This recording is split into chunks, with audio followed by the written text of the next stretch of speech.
Hey everyone, Joey here, and today we're going to take a look at the new TrimUI Brick Pro.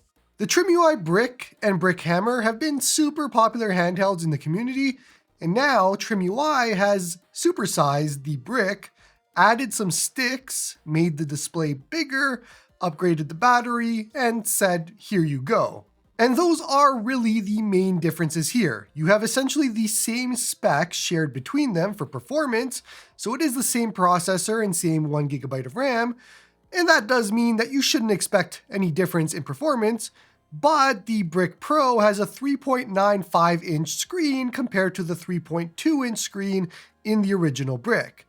It is still 4x3 and 60 Hz, and that does mean there is less pixel density, but it is a nice screen for the price. Not much to complain about here. Before we talk more about the TrimUI Brick Pro, let's talk about today's video sponsor, PCBWay. It is PCBWay's 12th anniversary, which makes it special.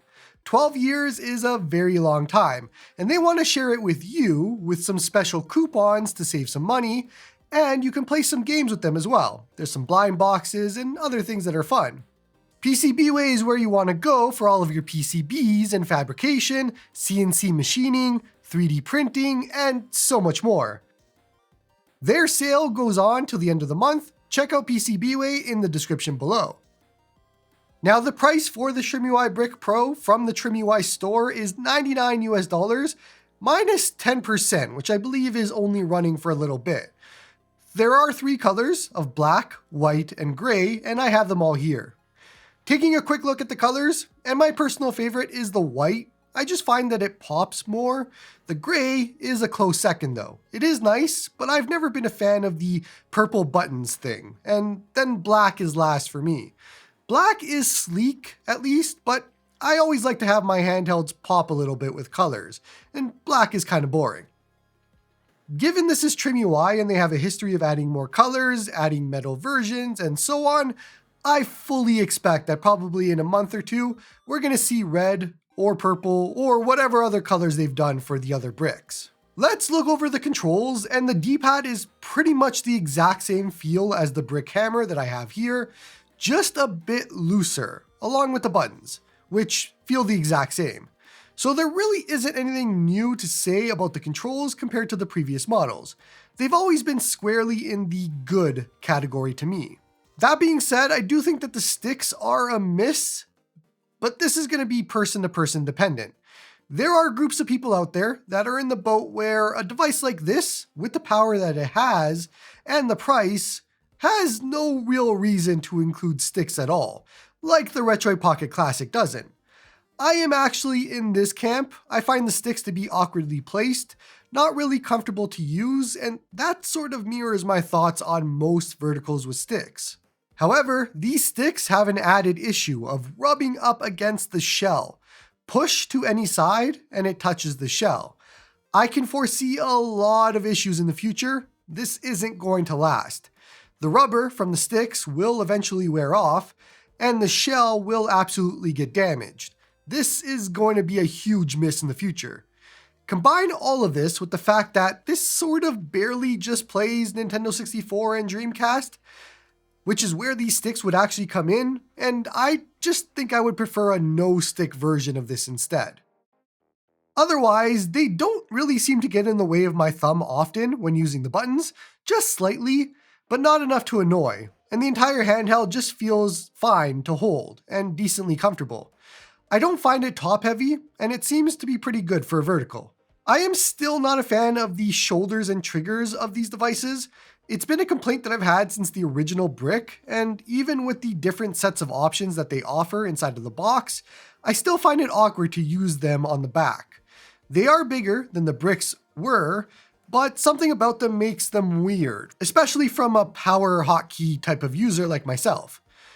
Never mind trying to use them for a game like Super Mario 64, it just does not feel good. Besides all of that, the only other new addition is a home button right on the left side of the device, which when you push it, opens an Android-style quick settings interface on the screen for some very quick adjustments that you can make. And this does bring me to the software, and it is largely unchanged from the stock experience on previous bricks, just upscaled. Not changing anything can be a good thing a lot of times, but unfortunately the issue of certain Nintendo 64 games not actually working has been a bug since the original TrimUI Smart Pro, and it still happens here. Games like Mario Tennis, Mario Golf, GoldenEye, and so on just do not work, no matter which emulator you try, and it is annoying that this bug still exists after 2 or 3 years now. Now I did boot up NextUI here, which does support the TrimUI Brick Pro, and those Nintendo 64 games do run there. However, everything is off screen for some odd reason. Now this is early and this probably will get fixed by the time this video is out, but otherwise NextUI seems to be just working out of the box, and it is probably the route you want to go for using this device. As far as battery goes, I did a single test using Super Nintendo running Super Mario World on both the Brick Hammer and the Brick Pro. This was 100% brightness on both, audio off, and no Wi-Fi. The Brick Hammer shut off at 3 hours 16 minutes, and the Brick Pro still had 62% battery life at that point. The Brick Pro finally shut off at 6 hours and 20 minutes. I was running NextUI for this test on both devices. Now, the Brick Hammer was noticeably hotter and warmer throughout, while the Brick Pro was only hot on the top back piece. You would feel it if you were using the shoulders and triggers and your fingers would touch it. Otherwise, you really wouldn't notice it. Otherwise, as far as the screen goes, it is pretty great for a 60Hz display. Brightness seems good, colors seem good, minimal to no ghosting that I could find, and it is a serviceable, good panel for the price here. It's definitely the best feature of the device in my opinion, just a larger brick. I probably wouldn't have called this a Brick Pro, maybe Brick Plus or Brick XL or something along those lines, but I think you know what you're getting into here. There is a lot to like if you want it. And so there is no real point to doing a deep dive into performance here, since this is like the 4th or 5th device with the same processor, and while it can do some Nintendo 64, some Dreamcast, and some PlayStation Portable, I personally suggest that you don't buy this for those, and you buy it for everything underneath. This device excels at all of the 4x3 systems, and everything PlayStation 1 and under. That is the reason you would buy one of these, which goes back to my whole stick being weird reason on this thing. But Super Nintendo, NES, Sega consoles, PS1, and all of that are great, along with the nice increased size for Game Boys, and so on. Let's start to wrap things up here. Overall, the Brick Pro is meant to be a bigger brick, and it does that. If you like the brick and you wanted a bigger one, it's not expensive, and it does what it says it does. There is a lot to like here. Competition in the vertical space in this price range is kind of sparse. You do have the Anbernic RG40XXV, you have the Retroid Pocket Classic, and you have an upcoming Magmi Air Y, which is coming pretty soon.